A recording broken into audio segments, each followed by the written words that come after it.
Here you have Cardi B, ready to throw down and make a statement to Nicki. But that's just the tip of the iceberg. Today, we're breaking down 5 of the wildest rap battles, each with real consequences. Some even landing a rapper behind federal bars. Lil' Kim versus Foxy Brown Entourage. The Hot 97 Shootout 2001. To truly grasp what went down outside Hot 97 on February 25th, 2001, you need the full backstory. The tension between Lil' Kim and Foxy Brown had been simmering since the late 90s. Two Brooklyn women, both claiming the title of Queen of Rap, constantly throwing shade and accusing the other of stealing their style. This rivalry wasn't just surface-level drama. It was personal, it was loud, and over time it only escalated. The situation truly turned dangerous when Foxy dropped a verse on Capone Nyaga's Bang Bang from her 2000 album The Reunion, directly calling out Lil' Kim for mourning Biggie too much. And when the cameras rolled, Foxy didn't shy away from making her presence and her message known. By the time both crews converged outside the station that afternoon, the tension had been simmering for years, ready to explode at any moment. Kim and her junior MFIA crew, including manager Damon Butler and associate Sweep Gutter Jackson, were leaving Hot 97 after an on-air visit when they unexpectedly ran into Capone and his murder unit crew, who had shown up for their own promotional session. What started as a few exchanged words quickly spiraled out of control. Over 20 rounds were fired from 5 or 6 different guns right there in the streets of Greenwich Village. A man named Efra Cassio, affiliated with Capone's crew, was hit in the back and rushed to the hospital. He survived, but this was a full-blown shootout, all triggered by a feud between 2 female rappers. Apparently, Foxy Brown had aligned herself with component Orga, while Lil' Kim's crew was representing Junior Mafia.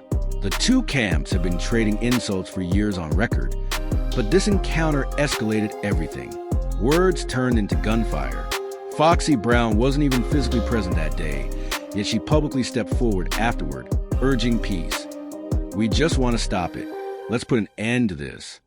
Kim, however, was not receptive, and what followed would change her life forever.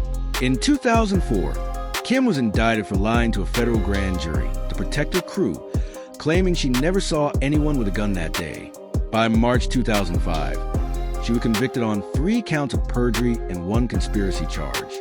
The sentence: 1 year and 1 day in federal prison, plus a $50,000 fine.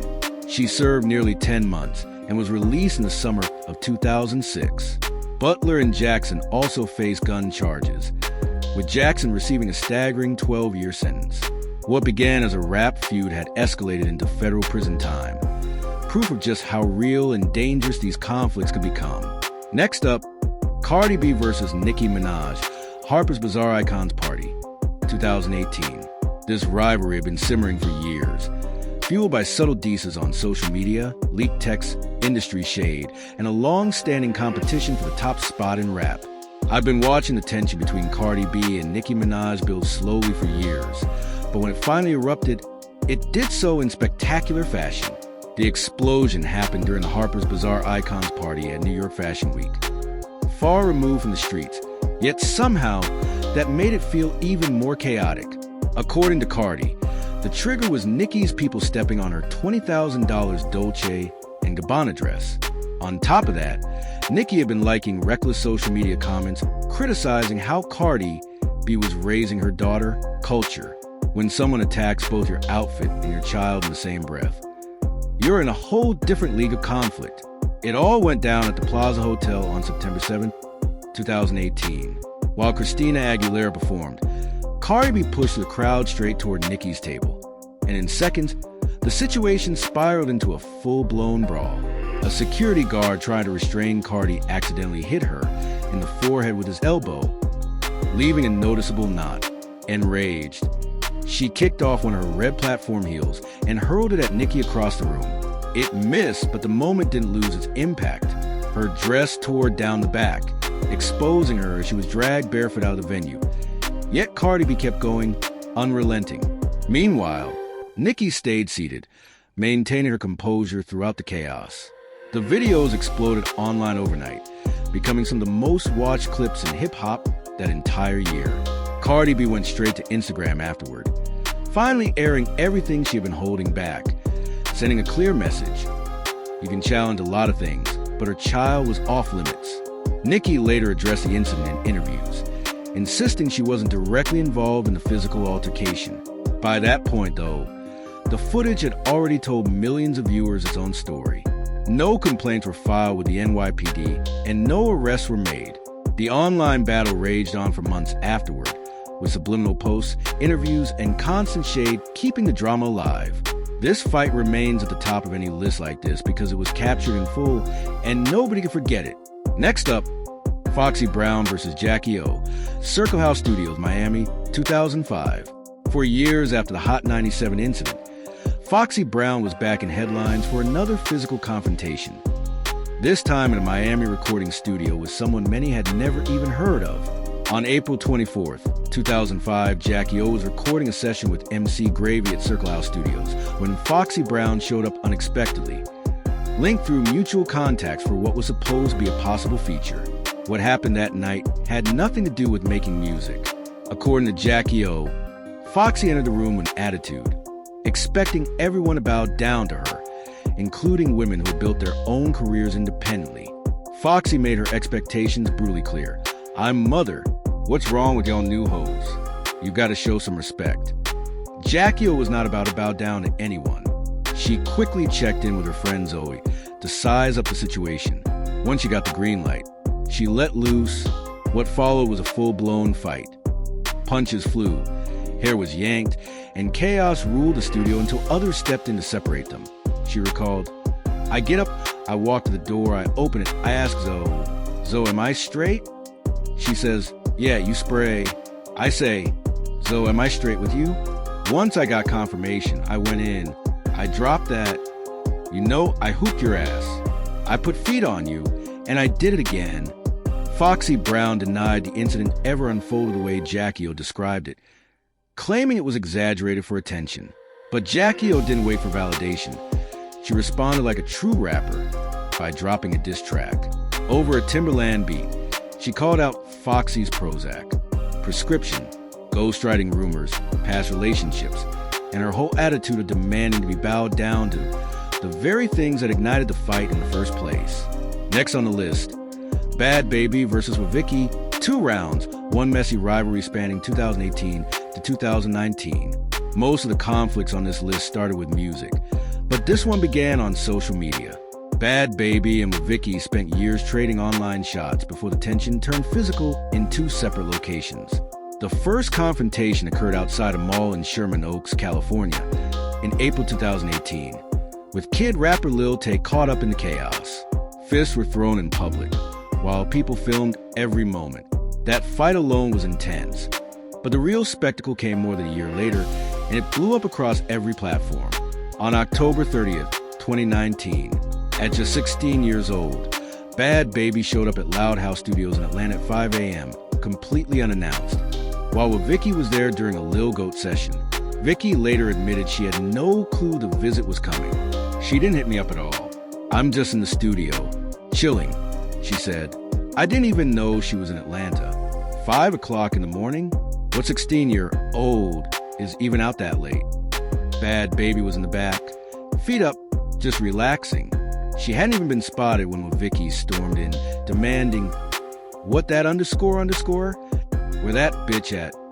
TMZ captured footage inside the studio, showing Wavicki on top, swinging, while security mostly stood by. Bad Baby was dragged out of the building, but kept going, refusing to back down.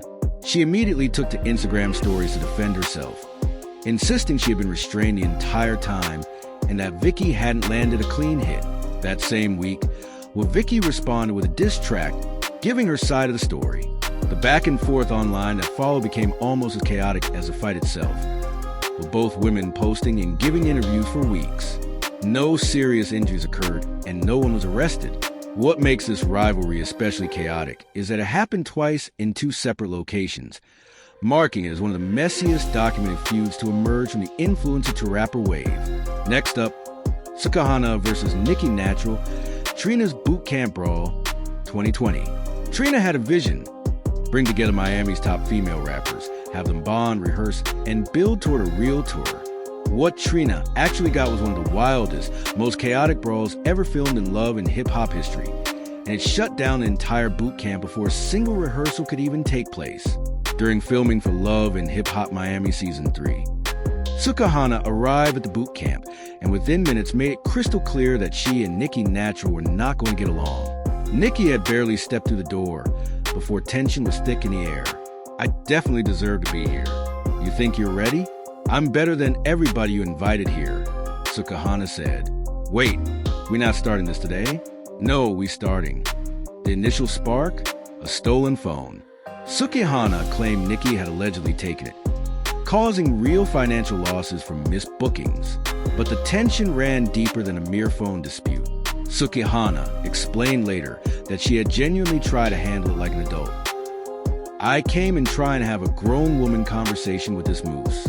I wasn't really trying to throw hands in front of Trina, but if she played me, I was going to match her energy." The talking phase didn't last long. Sukahana hurled her purse straight into Trina's pool, and from that point on, it erupted into an all-out brawl. Punches flew, hair was pulled, people were kicking and screaming, and Sukahana's entire crew jumped in until Nikki was completely overwhelmed. "She stole my phone. She stole my ass. Your Pac gotta chill. She stole from me." Even when Trina tried to step in and mediate, Nikki disrespected her, only adding fuel to the fire. Shoes flew off, and the entire session turned into a full-blown group fight, captured start to finish by the VH1 cameras. The footage became one of the most talked-about moments in the show's history. By the end, Trina was done. "I don't understand the tour. I'm not doing it." No one was arrested and no serious injuries occurred, but the tour Trina had painstakingly planned was over before it even had a chance to begin. What makes this saga unforgettable is a simple truth. You cannot force unity on people who already despise each other. The moment Sukahana's purse hit the water, the tour, and any chance of peace was over. The planned rehearsals and shows never happened. Yet, the footage from that afternoon has reached more eyes than any concert on that tour ever could have. Every one of these fights reminds us how quickly rivalries can escalate, how fame and egos collide, and how chaos can be captured for the world to witness. Which of these battles do you think was completely unnecessary? Drop your thoughts in the comments. And if you want more jaw-dropping moments like these, click on one of the cards on your screen. Until next time, stay tuned, because in this world, drama never sleeps.